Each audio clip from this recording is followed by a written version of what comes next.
क्या हो गया?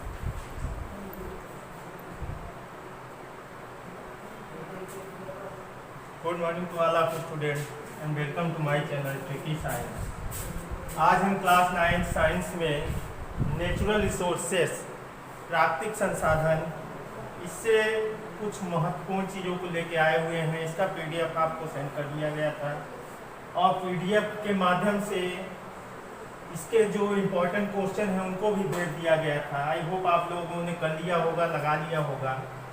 आगे के वीडियो में हम लोग इस पे कुछ आने वाले महत्वपूर्ण प्रश्नों पे चर्चा करेंगे।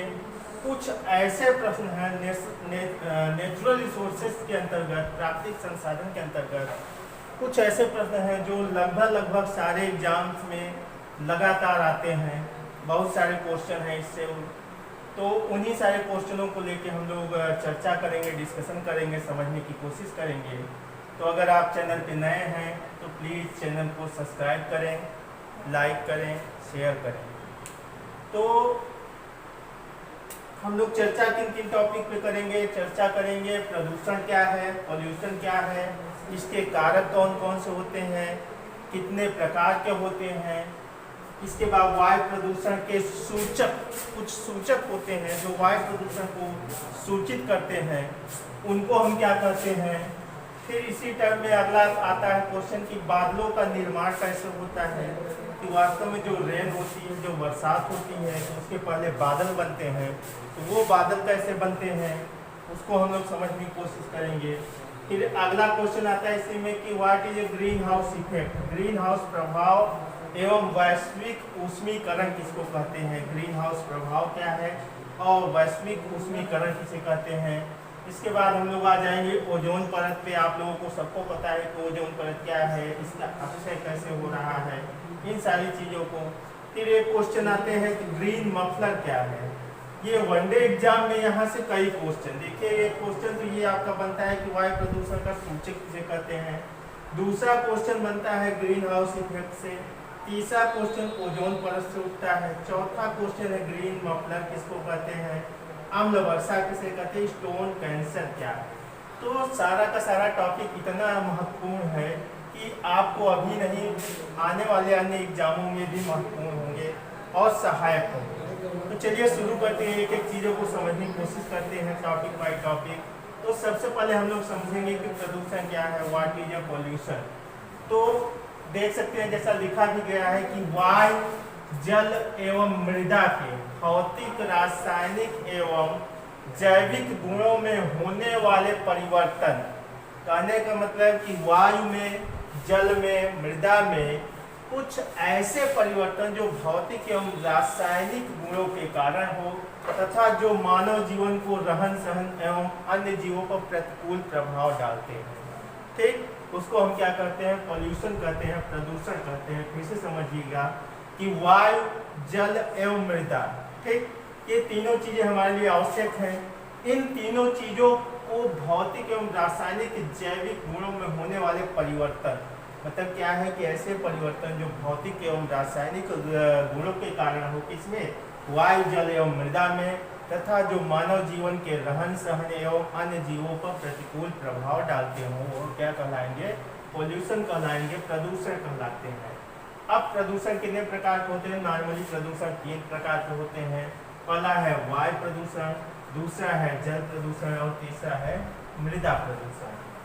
तो वायु प्रदूषण कैसे होता है, इसके कारक कौन कौन से होते हैं और इसको कम करने के उपाय क्या हो कर सकते हैं, इस चीज को समझने की कोशिश करेंगे। तो वायु प्रदूषण क्या है कि नॉर्मली वायु में उपस्थित विषैली गैसों की अधिकता से, ठीक, विषैली गैसें जैसे कार्बन डाइऑक्साइड गैस हो गई, कार्बन मोनोऑक्साइड हो गई, सल्फर डाइऑक्साइड गैस हो गई, ठीक, और ये सारी चीज़ें हो गई, ये सारी गैसें हो गई। तो इनका जब मात्रा अधिक हो जाएगी, इसमें वायुमंडल में, तो वायु क्या हो जाएगी, दूषित हो जाएगी। और इसी दूषित वायु को हम क्या कहते हैं, वायु प्रदूषण कहते हैं।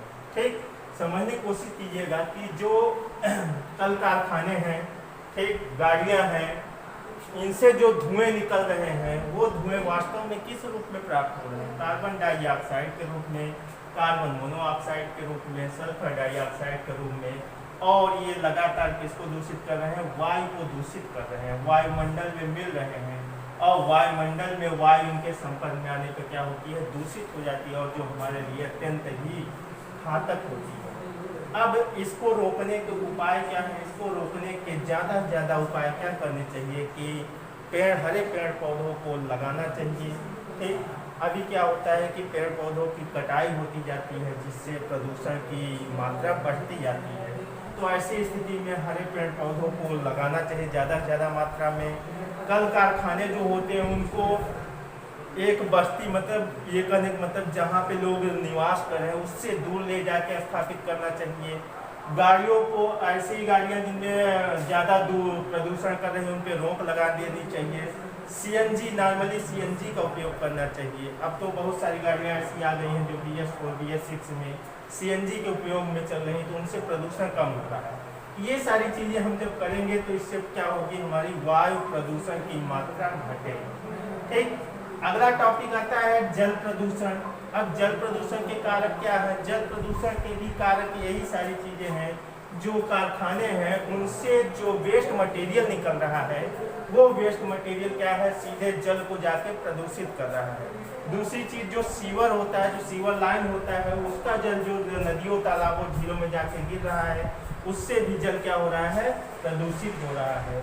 तो इस स्थिति में हमको करना क्या है? करना ये है कि ऐसे कल कारखानों पे रोक लगा देनी चाहिए जो सीधे क्या करते हैं? नदियों, तालाबों और झीलों में उनका जल मिल रहा है, या उनको अन्यत्र कहीं रखना चाहिए, जिससे जल प्रदूषण की मात्रा कम हो सके। ठीक, अगला आता है मृदा प्रदूषण। सॉइल पॉल्यूशन क्या है? सॉइल पॉल्यूशन वास्तव में का उर्वरकों का ज़्यादा उपयोग करना। ठीक, रासायनिक पदार्थों का ज़्यादा उपयोग करने से मिट्टी की जो उर्वरक क्षमता होती है, उपजाऊ क्षमता होती है, वो लगातार घट जाती है, जिसके कारण मृदा क्या होती है? प्रदूषित हो जाती है। और इसी को हम क्या कहते हैं? मृदा प्रदूषण कहते हैं।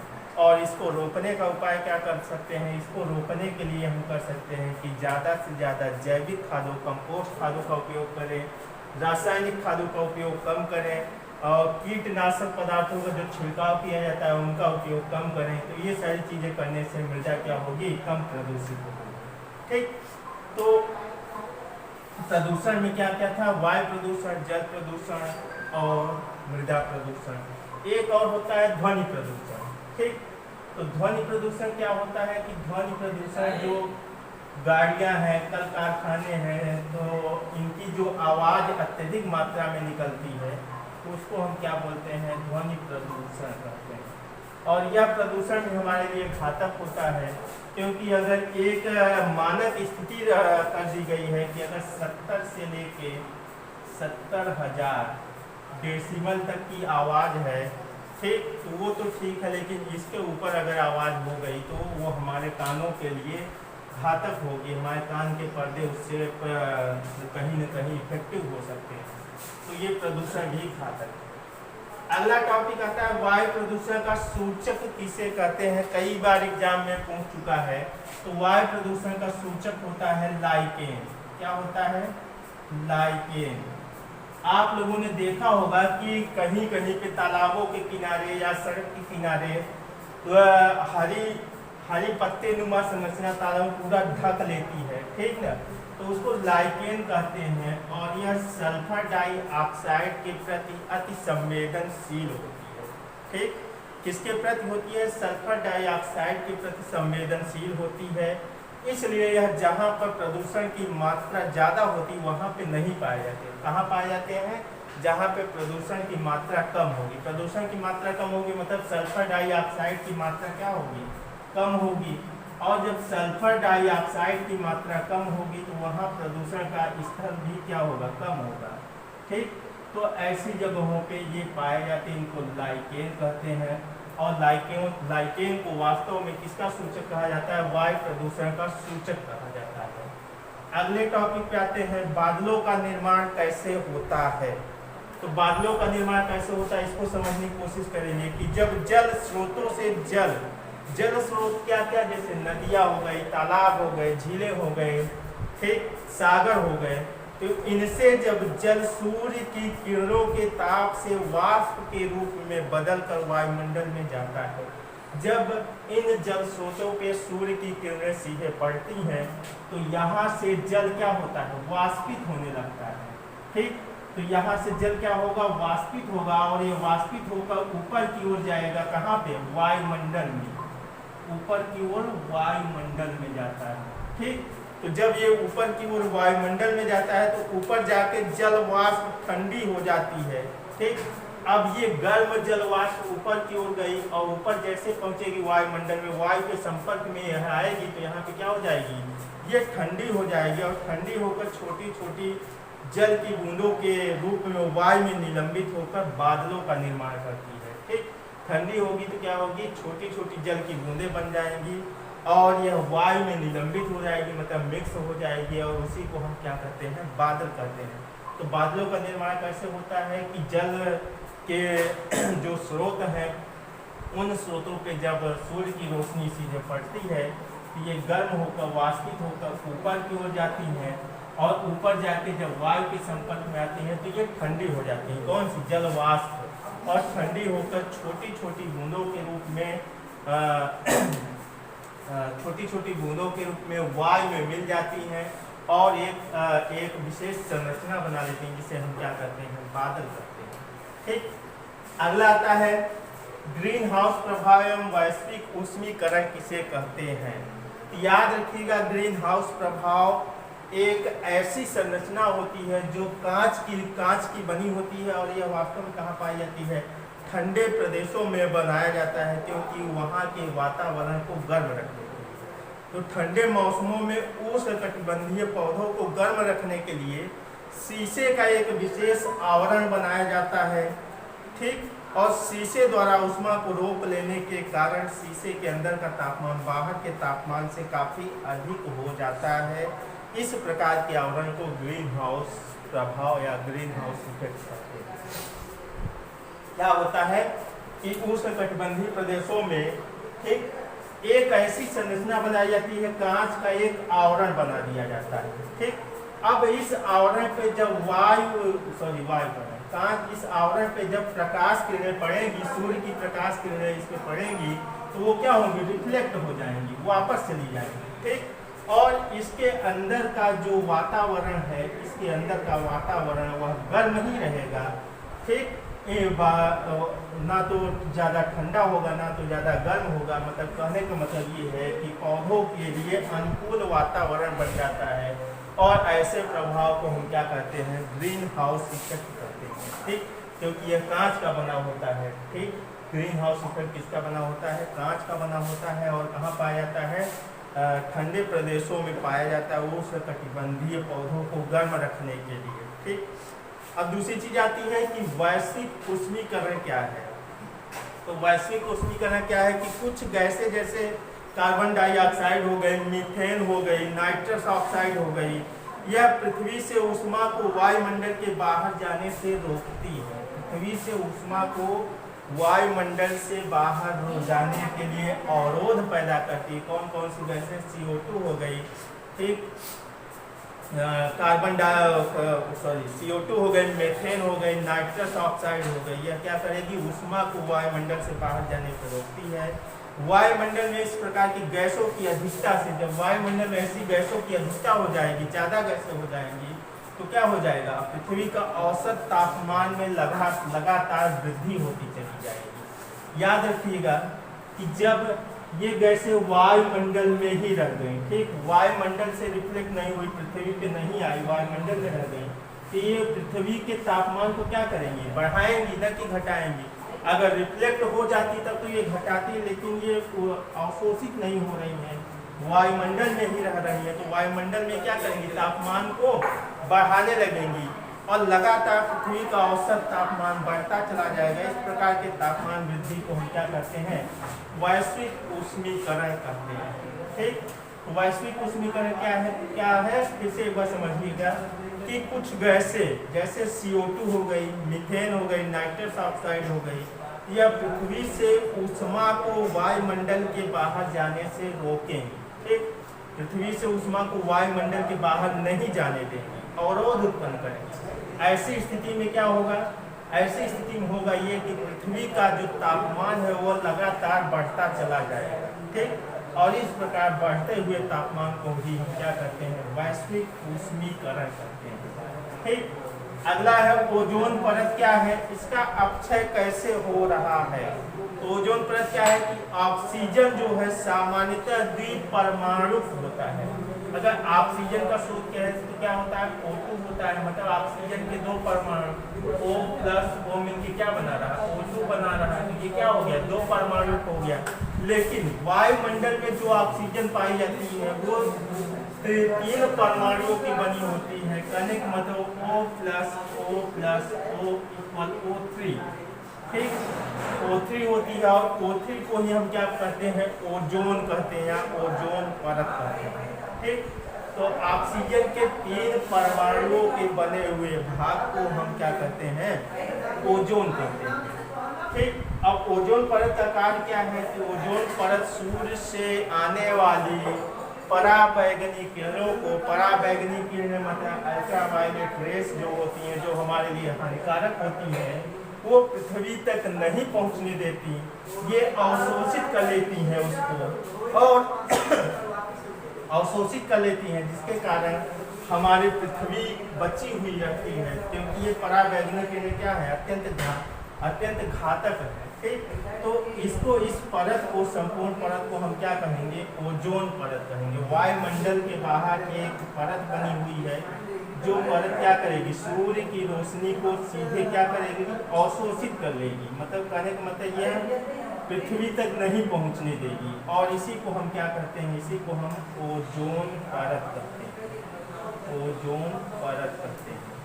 ओजोन परत के अपक्षय का क्या कारण है? अपक्षय मतलब ओजोन परत अगर नष्ट हो रही है तो उसका कारण क्या है? उसका कारण भी प्रदूषण ही है, नॉर्मली वायु प्रदूषण।